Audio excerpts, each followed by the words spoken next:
श्री स्वामी समर्थ।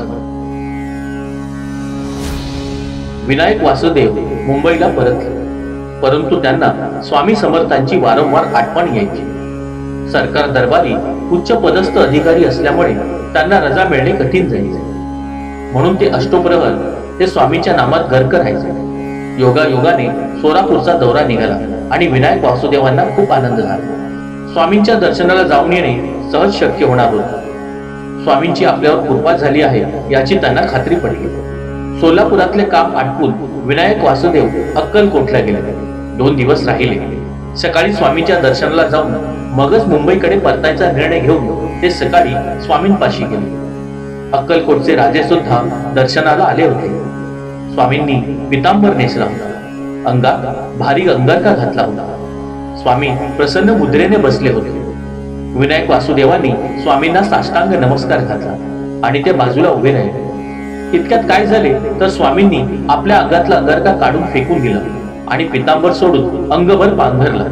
त्यांच्या डोळ्यातून घळाघळा अश्रू उघळू लागला। ते एकदम म्हणू लागला, पंढरीचा पांडुरंग वाळवंटी आला, धावा धावा। लोकांना काहीच अर्थ लागेना।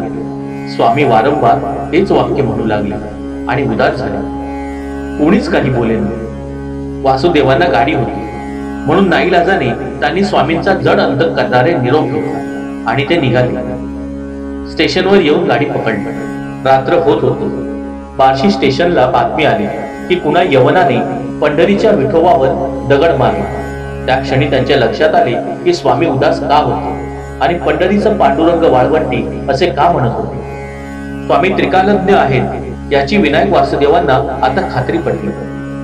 स्वामींनी भविष्यातल्या गोष्टींचा वेध कसा घेतला याची प्रचिती त्यांना आली। विनायक वासुदेव मुंबईत पोहोचले आणि त्यांनी महालक्ष्मीच्या टेकडीवर श्री स्वामींचा भव्य मठ बांधला। सरकारी माध्यमातून वर्षासन लावून दिले। रोज सकाळ संध्याकाळ ते मठात जाऊन स्वामींच्या पादुकांची पूजा करू लागले। त्यांचा आनंद वृद्धिंगत झाला होता। श्री स्वामी समर्थ।